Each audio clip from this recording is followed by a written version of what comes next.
No SAA flight will depart from any South African airport tomorrow. That's been our main story this morning. The airline announcing overnight it's cancelled all flights due to the strike by the South African Cabin Crew Association and Numsa. These unions and the company have been locked in a dispute over salary increases. Unions threatening to strike against the planned retrenchment of 944 workers. Well, to discuss this labour dispute, we joined in the studio by labour analyst Andrew Levy. Andrew, good morning. Thanks to see you. Good morning, Dan. Thank you very much indeed. Thank you very much for coming through. Thank you. Not a good time if you're SAA labour. Certainly not a good time at all for SAA, for the country, and for all of those people at SAA whose jobs are seriously at risk.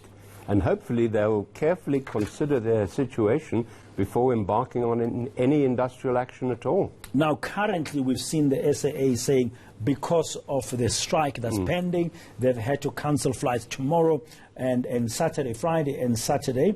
The whole issue is around wages. Yes. Now, we understand that the employees are demanding 8%. SAA says we can only afford 5.9%. Yeah. The gap doesn't seem to be that big. In your labour relations experience, did it have to get to this? Well, Dan, I think it was inevitable in a sense. Now, the first point I want to make is that you say 8%.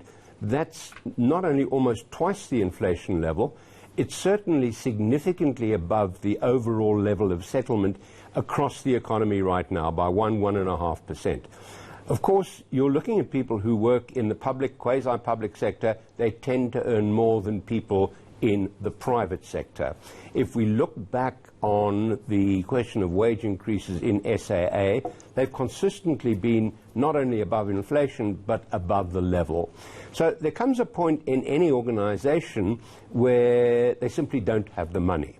And there does not seem to be as much of a recognition of that from the trade unions, and whether or not they speak for the employees, I cannot say. I don't know if there's been a strike ballot.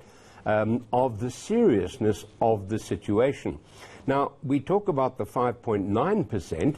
They're calling for that because that's what the pilots agreed. But it's important to note that the pilots settled for a 10-year agreement.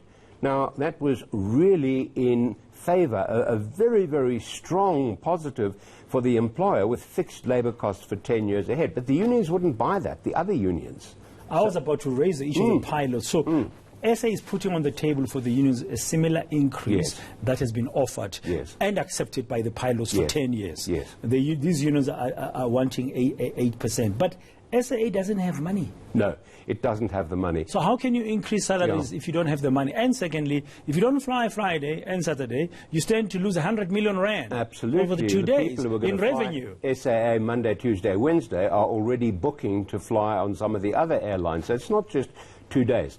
I think the offer is, I don't want to say tongue-in-cheek, but it's made on the basis and the assumption that they will still be around for 10 years' time, 2 years' time, 3 years' time. In reality, if they are not, well, then these increases, whether it's 5 or 8%, won't materialize. And of course, even if one settles at 5 or more, it's going to be offset by job losses. Okay, now, we do understand that at this stage, when SA issued a statement overnight, then it said that negotiations, the wage matter is still being discussed and on the table to find a solution. I mean, if you advise both sides now to say, guys, because the economy is going to suffer, you are going to be really losing out. And the SAA might actually even stop operating at this rate. Yes, yes. I would be saying that you need to look at a staggered deal over the next couple of years, but contingent upon affordability and the cooperation of the trade unions in bringing the organization back into some kind of financial situation.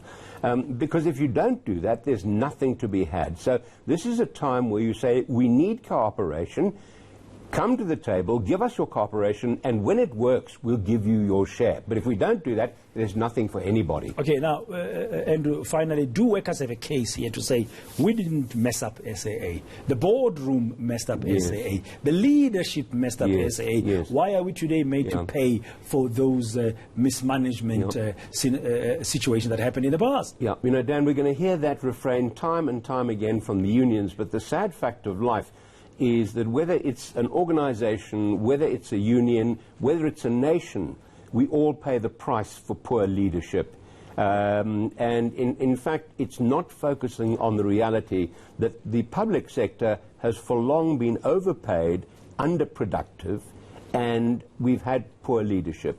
There's only one way out: pain for everybody. So if you don't resolve this SAA strike, if you don't find a resolution as unions and employers soon enough, the bigger price to pay will be a fall of a collapse of SAA. Absolutely, and we'll add to the already awful unemployment figure in our country. Thank you very much, Labour analyst there, Labour expert Andrew Levy. Now,